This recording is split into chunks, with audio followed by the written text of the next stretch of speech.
Pemirsa, kasus dugaan penipuan yang dilakukan Yadi Sembako dan guru spiritualnya Gus Anom terkait pembayaran jasa dan kreatif acara memasuki tahap pemeriksaan saksi. Kali ini, vendor bagian pengerjaan desain dan kreatif dihadirkan oleh Amel sebagai pelapor. Tak hanya itu, saksi Frans juga dihadirkan sebagai orang yang mengurus perizinan tempat pelaksanaan acara tersebut. Di mana usai pelaksanaan acara tersebut, vendor tidak dibayar oleh Yadi dan Gus Anom. Akibatnya Frans mengaku sebagai saksi pelapor mengalami kerugian sebesar 20 juta rupiah. Usai menjalani pemeriksaan, Frans mengaku dirinya telah mengeluarkan uang pribadinya untuk membayar uang muka acara dan pengurusan izin acara. Lantas seperti apa kesaksian para saksi saat menjalani pemeriksaan di hadapan penyidik Polres Tangerang Selatan itu? Ada beberapa hal yang disampaikan oleh Gus Anom di media itu ya tidak sesuai dengan apa yang dibicarakan ketika pada saat persiapan acara gitu. Kami di sini berbicara ada bukti, ada saksi ya. Teman-teman juga sama melakukan hal yang sama. Kita punya bukti, punya saksi di mana beliau ada salah satu statement beliau yang katanya tiba-tiba ke media. Padahal saya sendiri di sini punya rekaman voice note-nya beliau yang nanti saya buka, dia berbicara tidak takut dengan wartawan. Itu sebelum saya melakukan pelaporan gitu. Dan ada juga screenshot ya, Kak Amel juga punya screenshot. Kita juga punya screenshot dengan wakil direkturnya bahwa silahkan kalau ingin melaporkan ke media awal September ya, sebelum saya melakukan pelaporan. Jadi beliau mempersilahkan ada naik up ke media, silakan, dia nggak takut katanya. Jadi nanti di Kak Amel juga ada rekamannya. Jadi apapun yang kami lakukan berdasarkan bukti. Ada screenshot WA juga ada gitu. Ini mungkin saya laporkan sedikit ya. Bahwa wartawan kata mau blow up loh, saya sih nggak takut mau blow up wartawan pun. Saya cuma bisa bicara ini acara pure untuk rakyat 17 Agustusan. Ada ya Mas ya? Nah gitu lah. Jadi itulah. Dia bilang mau blow up wartawan saya nggak takut gitu. Ya udah berarti beliau mempersilahkan untuk blow up wartawan gitu. Mas kan cek penipuan kosong. Padahal nggak bisa begitu. Kita udah ngomong dan dia tahu kita belum masuk dan acara itu harus berjalan. Yang saya sayangkan cuma satu, bakal kita sampaikan. Dia pakai media. Kalau mau lapor polisi lapor aja gitu kan enak. Tadi di dalam saya mau polisi malah enak. Jadi artinya di sini kami berbicara melakukan sesuatu atas dasar bukti dan saksi. Kalau memang beliau punya statement seperti itu membantah semua ya silahkan, tinggal buktikan dan saksinya siapa. Tuh kalau saya di sini banyak sekali lah teman-teman juga berbicara bukti dan saksi. Dan ada juga statement beliau yang berbicara katanya kita udah tahu ceknya kosong dari awal. Ini lucu banget gitu, lucu banget ya. Kak Amel ya kayaknya kita tuh bodoh atau apa gitu, dikasih cek kosong, ini cek kosong berbulan-bulan ya gitu. Ya mana mungkin kita mau ngelaksanin acara. Nah makanya apa dasar buktinya? Ya surat perjanjian tersebut. Di kontrak jelas banget. Tanggal 25 mereka tidak bisa bayar karena mereka belum ada pencairan. Dikasihlah kami cek. Dan mereka sendiri yang bilang bahwa tanggal 28 sudah ada. Adanya bukti di hitam di atas putih itu menjadi dasar bahwa bukti kami itu. Bahwa cek tersebut bakal ada isinya tanggal 28 Agustus. Masa beliau ini ceknya kosong ya, terus-terusan bakal kosong. Ya gila kalau kita mau nerusin acara dengan cek kosong. Ya, jadi kalau Gus Anom ya di Sembako masih berkelit, ya kan Anda yang menipu. Ya Anda selesaikan, kalau mau laporannya dicabut. Nggak usah ngancam-ngancam, mau lapor balik. Yang mau dilaporkan apa? Anda yang nanti justru saya anggap membuat laporan palsu. Kena lagi, udah 378, 372, kena lagi pemalsuan laporan, ya laporan palsu ya, fitnah. Jadi pasalnya nanti berlapis-lapis, terlalu lama yang nanti di dalam sampai 6 tahun kan, kasihan juga kan. Kalau aku sendiri mungkin sebagai korban dan mewakili korban-korban yang di luar sana yang tidak berani speak up lebih tepatnya ya, entah masih segan atau seperti apa. Intinya kami cuma membutuhkan hak kami ya Bang ya. hak kami untuk minta dibayar. Itu saja, nggak perlu drama sana sini, nggak perlu hanya sebuah kata itikat baik, nggak sebuah kata yang katanya udah diamankan dan sebagainya. Butuh bukti, butuh uangnya, butuh pembayarannya. Itu aja sih, biar nggak terlalu drama, manipulasi banget. Kehadiran saksi dan korban penipuan tersebut untuk menjerat Yadi Sembako dan Gus Anom yang diduga telah melakukan wan prestasi atas pembayaran kontrak kerja yang dilakukan vendor dan jasa kreatif lainnya. Hal itu lantaran sampai saat ini pihak Yadi dan Gus Anom belum juga menyelesaikan tanggung jawabnya terhadap hak-hak para pekerja yang telah dirugikan lantaran terus dijanjikan akan dibayarkan hasil pekerjaannya di kemudian hari. Itikat baik itu udah usah diomongin, ditindaklanjutin itikat baiknya seperti apa, jangan keluar-keluar kemana-mana. Dari sebulan yang lalu mau itikat baik, tapi yang ada itikatnya jahat kan? Janji-janji palsu. Nah, PHP, janji-janji palsu, tuh kan? Jadi saya pikir seperti apa seorang Gus Anom seperti itu, urusan recehan, tapi yuk makan juga, yuk pertaruhkan nama baik yuk. Ini cewek-cewek yang artis-artis yang yuk tipu juga mau dikemanain. Sebentar lagi kan laporan masuk lagi, udah masuk kalau nggak salah. Beberapa pelapor nanti melaporkan yuk masuk, dan kalau yuk masuk kita akan bikin tumpengan. Kemarin di statement Gus juga katanya aku nggak ada hubungannya, ya kan. Terus ya itu kan aneh ya, maksudnya nggak ada hubungan gimana, kok ceknya tuh bisa di saya kalau saya nggak ada hubungannya gitu kan. Saya meeting kan ada foto, iya ceknya datang sendiri, saya tulis sendiri kan nggak mungkin. Saya bahkan tuh ke rumah Bang Yadi untuk ngambil salah satu cek gitu kan. Itu kan saya juga sama tim saya. Uang bayar terus suruh tangkap kan.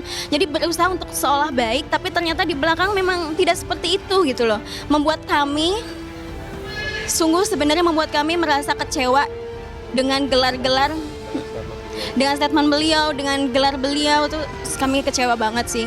Apalagi selalu memutarbalikan fakta. Pertama bilangnya sudah menghubungi dari pihak lawyer kami, padahal bilangnya menghubungi tapi tidak ada tanggapan. Padahal saya lihat chatnya dibalas oleh beliau itu di hari yang sama, di tanggal yang sama. Bahkan beliau rela menentukan waktu untuk kayak silakan saya menyesuaikan tempat dan waktunya. Itu kurang apa coba? Ya kan? Beliau itu. Terus selebihnya saya mohon itu doang sih, jangan terlalu banyak manipulasi, jangan terlalu banyak drama. Diungkapkan saksi dan pelapor, sebelum kasus tersebut mencuat, pihaknya telah diberikan selembar cek untuk pelunasan jasa yang telah mereka lakukan.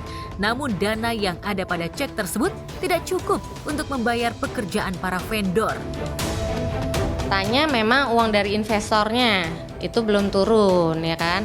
Disuruh waktu aku ke sana Jumat sore itu jam 3 sorean aku datang. Dia bilang ini dana nanti sore sudah masuk, berarti nanti bisa ambil lagi hari Senin.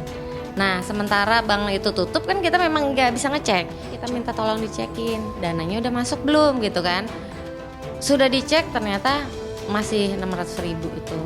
Jadi ya udah saya memutuskan nggak mau datang gitu. Cuman kan tetap kita minta hak kita yang sudah kita kerjakan dari sebulan yang lalu gitu kan. Dari rundown kreatif, desain flyer, desain set itu kan semuanya sudah dikerjakan kan. Nah itu kita minta bagian yang itu aja gitu loh. Pemberitaannya saya lihat mengada-ada, kerugian 100 sekian juta. Iya, tidak ada bukti. Sedangkan tidak ada bukti, dan saya ada pegang bukti vendor sendiri. Yes. Kerugian cuma sekian, nggak sampai 25 juta. Oh itu yang enggak dong, itu kita bicara minta maaf masih pihak Adi. Kalau yang amelnya tidak ada urusan. Yes. Ini kita mau proses. Awal tanggal 28 pas kami cek ternyata kosong ceknya, benar-benar kosong. Kami juga konfirmasi melakukan secara kekeluargaan, mengulur waktu selama 2 minggu sebelum akhirnya saya pakai kuasa hukum Pak Karta bahwa menjelaskan bahwa ada somasi dari kami, itu juga bagian dari kekeluargaan somasi tersebut. Tapi kan ini tidak sama sekali mereka menemui pengacara, menemui kuasa hukum, 2 kali somasi loh gitu. Artinya kalau bisa dibilang katanya kenapa nggak pakai kekeluargaan, saya sudah melakukan hal itu sebelum melaporkan atau sebelum naik ke laporan pidana.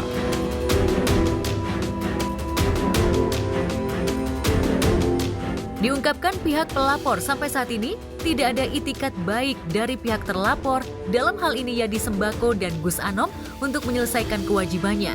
Hingga akhirnya membuat para korban penipuan membawa kasus ini ke ranah hukum. Lantas benarkah akibat kasus hukum tersebut membuat istri Yadi Sembako takut keluar rumah dan bahkan saat sakit pun tak mau ke rumah sakit lantaran takut dibombardir pertanyaan dari masyarakat? Benarkah demikian?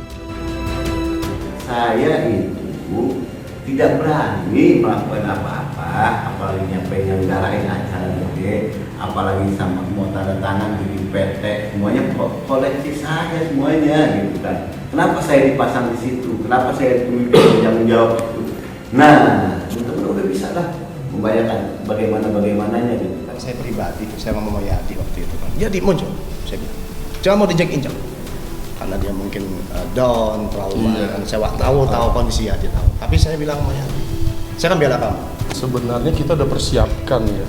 Bahkan hari ini sudah kita lengkapi. Kami mau mencoba itu biar jangan sampai ambigu, jangan sampai penafsirannya jadi sesat. Kenapa? Karena terlapornya adalah direktur. Pertanggungjawaban PT adalah direktur. Kalau langsung dilimpahkan murni, mutlak tidak bisa. Ada juga perihal mengenai pihak-pihak yang mencoba untuk menyenggol kita.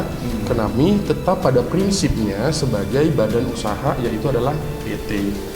Jadi kalau ditanya juga oleh teman-teman wartawan, Bang Yadinya kemana? Sebenarnya Bang Yadi adalah kita juga. Kenapa? Karena kita berbicara mengenai kewenangan kapasitas dari perusahaan. Dia mau misalnya mau share statementnya beliau mau melaporkan balik. Ya mohon maaf, saya tidak bisa ke arah situ. Saya tidak bisa bekerja sama. Kalau untuk melaporkan balik, saya salah gitu kan. Saya salah kok. Adri itu udah melaksanakan acara, bukan dia juga dikejar-kejar vendor gitu kan. Logikanya gimana gitu kan. Saya lihat mau membersihkan nama atau gimana, ada pencemaran nama baik katanya. Dan itu saya nggak tahu, itu di luar koridor saya, karena saya nggak pernah berhubungan lagi sama beliau.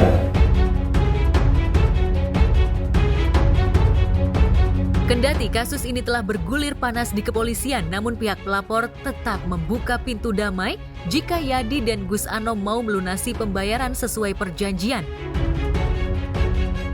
Kalau nama baik saya udah hancur, Kak. Kalau nama baik saya udah hancur seperti ini. Gara-gara siapa? Gara-gara nggak sanggup bayar, gitu kan.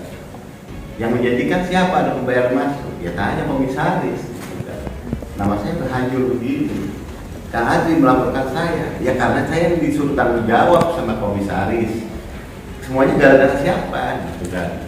Nah ini yang bukan saya mau lepas tangan, bukan. Semuanya saya berdasarkan perintah. Sudah tekankan dari awal. Ya saya juga ingin menjaga pertemanan dengan beliau. Artinya dengan Yadi Sembako ya. Kalau Gus Anom saya nggak kenal siapa. Nah kalau memang mereka mau menyelesaikan, ya udah kita selesaikan. Di kepolisian kah, atau dengan kuasa hukum kah. Dan kalau mereka sudah menyelesaikan, kita cabut laporan kok. Kita cabut laporan, kita bikin press con. Tidak hanya saya ya, kami di sini. Kami, kalau mereka menyelesaikan kami juga, pasti ke kami cabut laporan. Kami cabut laporan dan menyelesaikan, ada perdamaian, dan kami bikin press con lagi gitu. Jadi simple, sebenarnya simple. Sebagai informasi, Yadi Sembako dilaporkan Muhammad Adri Permana selaku pihak event organizer atas dugaan kasus penipuan senilai 198 juta terkait event yang dibuat PT Gudang Artis pada 26 Agustus 2023 lalu, di mana Gus Anom menjabat sebagai komisaris dan Yadi Sembako sebagai direktur perusahaan tersebut. Yadi dan Gus Anom saat itu memberikan cek kosong kepada pihak event organizer yang menangani acara tersebut. Dan yang saya lihat Gus Anom ini bukannya membela Yadi, tapi kayak seolah-olah memperkeruh suasana. Mau buang badan. Iya, memperkeruh suasana, dan statementnya Yadi dengan statementnya Gus Anom tuh sangat berbeda jauh. Padahal yang terlapor adalah Yadi. Kalau Gus Anom kan itu bagian dari pengembangan kepolisian. Artinya Gus Anom di sini sebagai komisaris harus bertanggung jawab ya. Tapi statementnya sangat berbeda jauh. Yadi Sembako sendiri sudah mengakui dan menyadari bahwa memang belum bayar, mereka yang salah gitu. Dan ya di Sembako sendiri bahwa tidak masuk logika kalau untuk melaporkan balik. Ya di Sembako sendiri udah bilang statement seperti itu. Tapi Gus Anom dengan pengacaranya ya ingin melaporkan balik, ya silahkan saja. Saya tidak takut. Ini negara hukum, dibuktikan saja. Penyelesaiannya bagaimana ya? Kita Gus Anom sudah menyatakan semua artis, pembayaran artis, semua pembayaran IO, semua pembayaran yang melalui cek itu saya, bukan Suryadi atau Taufik. Itu tulisan tangan Gus Anom, ada saya buktinya. Dan tidak saya lihatkan karena saya sudah serahkan ke penyidik.